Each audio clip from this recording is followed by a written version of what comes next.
నగరంలో బతుకమ్మ వేడుకలు ఘనంగా జరుగుతున్నాయి. గునుగు తంగేడు పూలతో అందమైన బతుకమ్మను పేర్చి మహిళలు ఆడుతూ పాడుతూ మొదటి రోజు ఎంగిలి పూల బతుకమ్మను వైభవంగా జరుపుకున్నారు.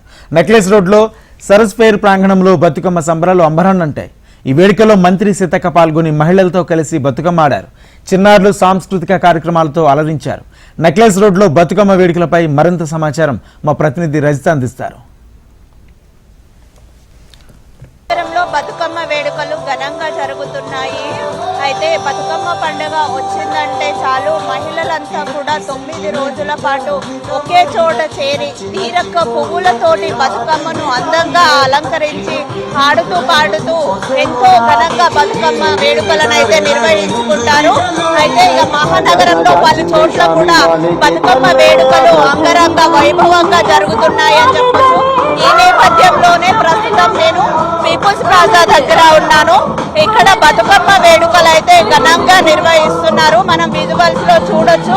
బతుకమ్మల వేడుకలతో పాటు ఇక్కడ సాంస్కృతిక కార్యక్రమాలు కూడా ఎంతగానో అలరిస్తున్నాయి. చిన్నారి పిల్లలు అయితే వివిధ రకాల నృత్యాలతోటి ఇక్కడ ప్రేక్షకులను అలరిస్తున్నారు. మనం చూస్తున్నాము ఇక్కడ సరస్ ఫెయిర్ ప్రాంగణంలో కూడా ఉన్నాము. ఓవైపు సరస్ ఫెయిర్ జరుగుతుంది, మరోవైపు బతుకమ్మ సంబరాలు అయితే అంగరంగ వైభవంగా ఇక్కడ నిర్వహిస్తున్నారు. విజువల్స్ లో మనం చూస్తున్నాము ఎంతో మంది ప్రేక్షకులు అటు షాపింగ్ కి వచ్చిన వారు కూడా ఇక్కడ బతుకమ్మ వేడుకలను వీక్షిస్తున్నారు. సాంస్కృతిక కార్యక్రమాలను వీక్షించడానికి అయితే ఇక్కడ ప్రేక్షకులు చాలా మంది అయితే ఇక్కడ వేచి ఉన్నారు.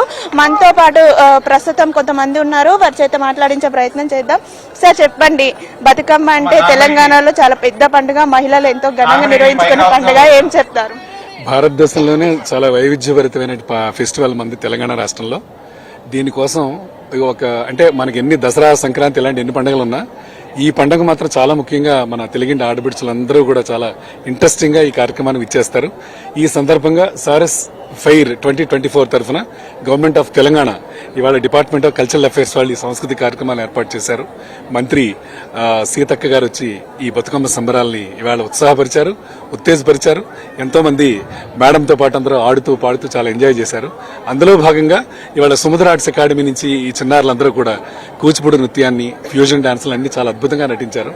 సో ఈ పండగ తెలంగాణ రాష్ట్రానికి సంబంధించి ఎంతమంది అయితే రాష్ట్రేతరులు కూడా ఎవరైతే ఉన్నారో వాళ్ళందరూ కూడా they feel it's their festival. అంత హ్యాపీగా ఫీల్ అవుతారమ్మా. Thank you so much.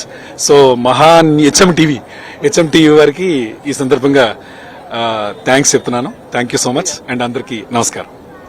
చూసినట్లయితే ప్రకృతిని ఆరాధించే పండుగ, పూలను పూజించే పండుగ. 9 రోజుల పాటు తంగేడు, గునుగు, వివిధ రకాల పువ్వులతోటి బతుకమ్మను అందంగా అలంకరించి రోజుకో పేరున కూడా ఈ బతుకమ్మను ఎంతో బాగా కొలుస్తారు. మనం విజువల్స్ లో చూడొచ్చు. బతుకమ్మ వేడుకలతో పాటు కూడా సాంస్కృతిక కార్యక్రమాలు ఇక్కడ ప్రేక్షకులను అలరిస్తున్నాయని చెప్పొచ్చు. మనం సరస్ ఫెయిర్ ప్రాంగణం చూసినట్లయితే ఒక కోలాహల వాతావరణం తోటి ఇక్కడ మొత్తం ఒక పండగ వాతావరణం అయితే నెలకొంది అని చెప్పొచ్చు.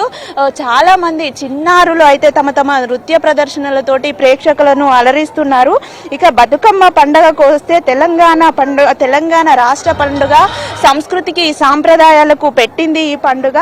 ఈ పండుగను 9 రోజుల పాటు కూడా ఎంతో ఘనంగా నిర్వహించుకుంటాము. తర్వాత బతుకమ్మని ఆడుతూ పాడుతూ కూడా మహిళలంతా వివిధ రకాల పాటలు, కోలాట పాటలు, వివిధ రకాల పాటలతోటి ఎంతో బాగా కొలుచుకుంటారు. ప్రతిరోజు కూడా బతుకమ్మకు రోజు ఒక్కొక్క పేరున కూడా పిలుచుకుంటూ ఈ బతుకమ్మ వేడుకలను నిర్వహించుకుంటారు. మొదటి రోజు ఈ రోజు బతుకమ్మ వేడుకలు అయితే నగర వ్యాప్తంగా కూడా అంగరంగ వైభవంగా జరుగుతున్నాయి అని చెప్పొచ్చు. మనం మొదటి రోజు బతుకమ్మని అయితే ఎంగిలి పూల బతుకమ్మగా పిలుస్తారు. అది రెండో రోజు అటుకుల బతుకమ్మ, మూడో రోజు ముద్దపప్పు బతుకమ్మ, నాలుగో రోజు నానబియ్యం బతుకమ్మ, ఐదవ రోజు అట్ల బతుకమ్మ, ఆరవ రోజు అలిగిన బతుకమ్మ, ఏడవ రోజు వేపకాయల బతుకమ్మ, 8వ రోజు వెన్న ముద్దల బతుకమ్మ, ఇక 9వ రోజు సద్దుల బతుకమ్మ తోటి బతుకమ్మ పండుగ వేడుకలు అయితే ముగుస్తాయి. మొత్తానికి చూసుకున్నట్లయితే ఆడబిడ్డలంతా కూడా పుట్టింట్లకు చేరుకొని ఎంతో ఆనందంగా ఆడిపాడుకునే బతుకమ్మ వేడుకలు నగరంలో అంగరంగ వైభవంగా జరుగుతున్నాయి. వీడియో జర్నలిస్ట్ సతీష్తో రజిత, హెచ్ఎం టీవీ, హైదరాబాద్.